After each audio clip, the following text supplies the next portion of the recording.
después de Yo creo salir de que la Corte? cualquier pregunta sobre este tema después de lo que dije ya es inoperante, con todo respeto.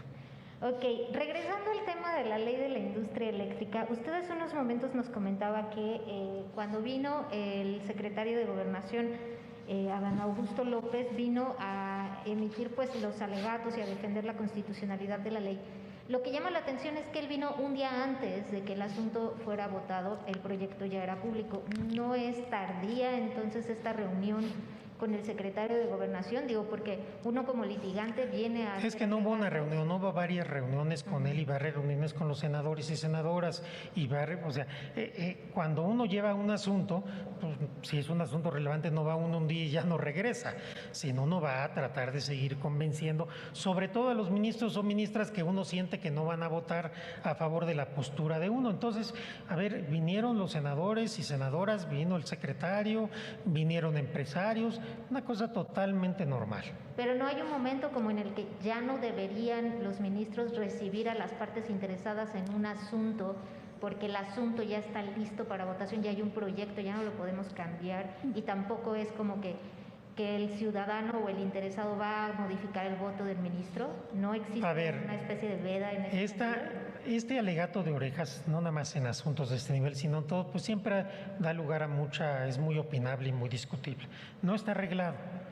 No hay nada indebido en que las ministras y ministros reciban a quien ellos quieran, como tampoco que no lo reciban.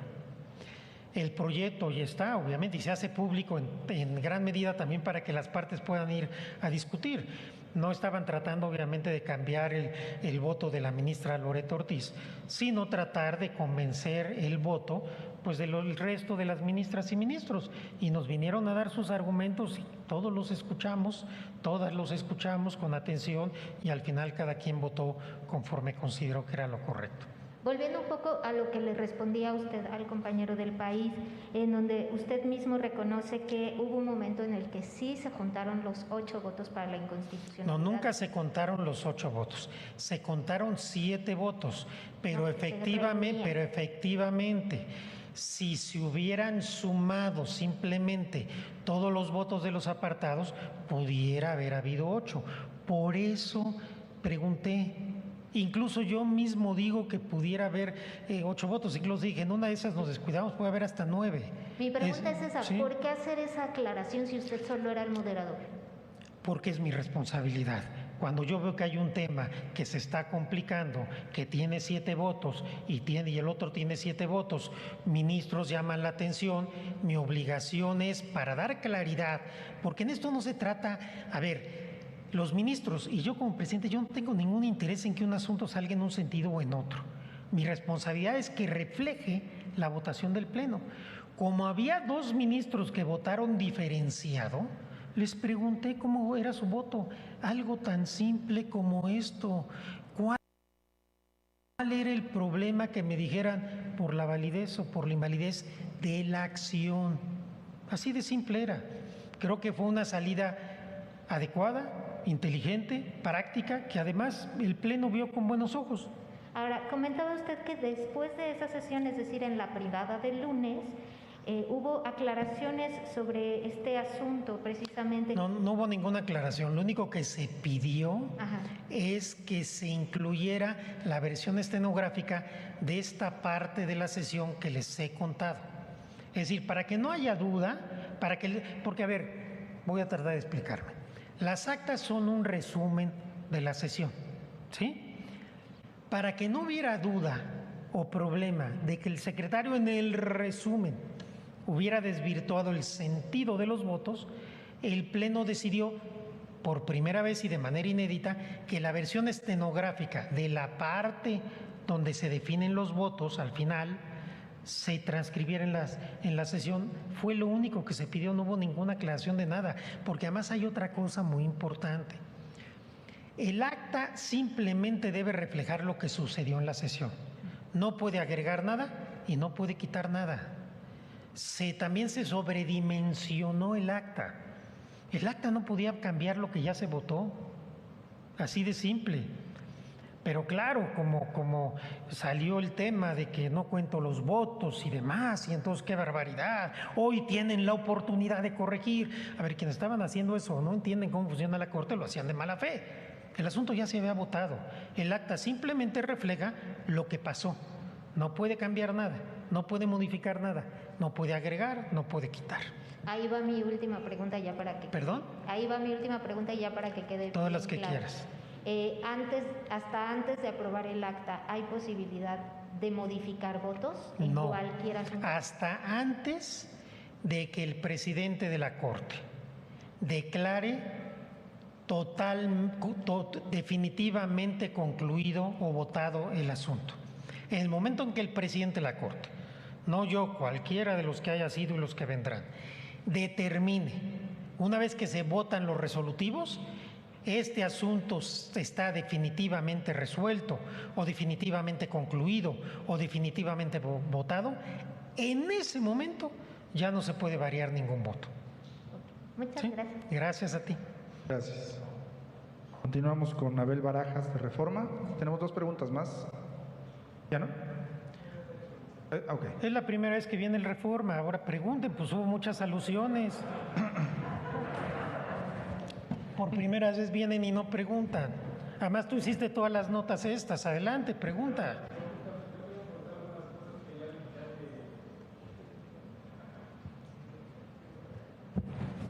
Que ya le hicieron algunos compañeros. Por ejemplo, usted reiteradamente ha manifestado su desacuerdo en el tema de la mayoría calificada. Sin embargo, ¿sí? Eso no apareció en la reforma judicial que ustedes platicaron con el Senado de la República. Ya lo respondió. Sí. Esa era una de las cuestiones que tenía planteadas y algunas cuestiones sobre la ley de industria eléctrica que también ya han planteado aquí algunos compañeros, como la compañera Diana. Pues agradezco mucho que nos hayas acompañado y ojalá no sea la última vez. Gracias. Gracias. Vamos primero con Jessica Murillo de Televisa, por favor. Gracias, buenas tardes, ministro presidente. Durante su mensaje inicial nos dijo que a usted, no sé si fue la palabra preocupa o ocupa lo que se diga sobre su persona, pero sí lo que se diga sobre la Suprema Corte del Poder Judicial. Yo quisiera preguntarle si con toda esta polémica usted considera que se desprestigió o hay algún señalamiento que le preocupe a usted sobre el Poder Judicial y el actuar de la Suprema Corte. Afortunadamente Gracias. Todo lo que se dijo fueron mentiras. Entonces, por eso estoy aquí aclarándolo. Por supuesto que la Corte ha acreditado una vez más su independencia, su autonomía y que actuamos correctamente. Y también me preocupaba esta situación de esta percepción que pareciera que los ministros no tienen voz, ni voto, ni inteligencia. Me parece una profunda falta de respeto que se diga que el presidente de la Corte puede mangonear y convertir 8 votos en 7 y dar un manotazo. La verdad, esto no es así primero porque yo nunca lo he hecho, porque yo le tengo mucho respeto a mis compañeras y compañeros, y en segundo lugar, porque bueno, ¿qué están pintados y pintadas? Por supuesto que no. Ahí está la sesión, cada quien expresó lo que quiso. Entonces simplemente hay que señalar, porque es muy preocupante que la gente se quede con la percepción que en la Corte se hace trampa. No, aquí no se hace trampa. Aquí se suman los votos como cada quien los emite con absoluta libertad. Y así se hizo. Y eso es lo único que a mí me toca. Lo demás, todas las cosas que se dicen de mí, afortunadamente yo tengo una vida pública y privada que resiste un análisis. Si de mí lo único que pueden decir es que me fui de vacaciones y poner caricaturas, insultos por demás predecibles y la verdad la mayoría de ellos bastante tontos, me da absolutamente lo mismo. Yo sí resisto un análisis, yo sí tengo una vida pública y privada limpia, no como muchos de los que me atacan, que en la primera auditoría se doblarían. Gracias. Tendríamos una última de Juan Omar Fierro de Proceso. Adelante. La segunda vuelta. Ministro, nada más, bueno, el origen de toda esta confusión es el ministro Juan Luis González Alcántara Carranca, su voto. Entonces, preguntar si no habría posibilidad de que la Suprema Corte de Justicia de la Nación organizara una conferencia de prensa con el ministro. Claro que usted no puede decirnos ahorita si sí o si no, pero se le puede hacer llegar el mensaje, porque al final de cuentas O sea, a lo mejor si él quiere decir que no se dio cuenta de lo que estaba votando o de que fue presionado para votar, pues a lo mejor él podría decírnoslos en una conferencia de prensa. Entonces, pues eso le tocará decidirlo al ministro, no a mí. Yo solo respondo por mí, yo aquí estoy, yo siempre he dado la cara, no de ahora, desde que era ministro, antes de ser presidente, siempre he dado la cara, siempre he estado con ustedes, nunca se ha censurado una pregunta.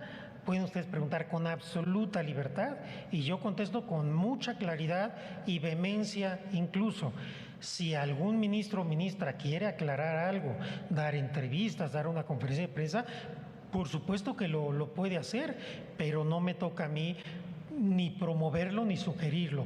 Yo soy muy respetuoso, cada ministro y ministra se maneja a su estilo. Hay algunos ministros que más que nos guste, que nos interesa tener contacto con los medios porque me parece que es importante, y hay otras ministras y ministros que prefieren tener un esquema más tradicional de que las juezas y los jueces hablan por sus sentencias y prefieren no tener diálogo con los medios. Eso es ya de cada quien y yo obviamente les ruego que lo comprendan, no me puedo meter en eso. Bueno, a través de comunicación social se puede tramitar, solicitar esta entrevista. Siempre que ustedes solicitan alguna entrevista con una ministra o ministro, Comunicación Social informa al ministro o a la ministra y son ellos los que deciden si acceden a la entrevista o declinan.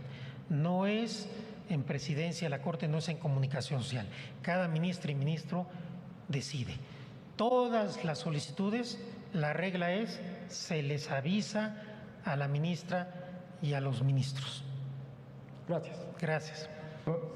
¿Una más? Sí, las que sean, ¿no? Adelante. Cuadratín, Blanca. Gracias, Blanca Santos de Cuadratín. Disculpe, una última pregunta y antes de otro tema. A finales del mes de marzo, los partidos PAN, PRI y PRD, igual que los coordinadores de estos grupos en el Congreso, presentaron acciones de inconstitucionalidad en contra del llamado decretazo, sí. este decreto que fue aprobado en la Cámara de Diputados el 18 de marzo. ¿Qué hay alrededor? Digo, ya pasó el ejercicio de revocación de mandato, pero ellos alegan que esto puede ser utilizado ahora de cara a las elecciones del próximo 5 de junio. Ya se turnó a una ministra o ministro instructor, la verdad en este momento no tengo claro a quién se le turnó, pero ya lo tiene una ministra o un ministro y seguramente yo creo que ya debe haber habido algún acuerdo de admisión o de algún tipo, no lo sé. Recuerden ustedes que entran alrededor de 1,000 asuntos al mes a la Corte, entonces es imposible que yo tenga claro el estado procesal de cada uno de ellos, pero seguramente ya hay algún acuerdo en relación con ese asunto. ¿No tiene claro cuándo lo resolverían? No tengo la menor idea porque no sé ni siquiera quién es el ponente o la ponente. Okay, gracias. Son todas, ministro presidente. Les agradezco mucho su presencia, su asistencia, su paciencia, sus preguntas y si todo sale bien, nos vemos en un mes. Muchas gracias. Hasta luego.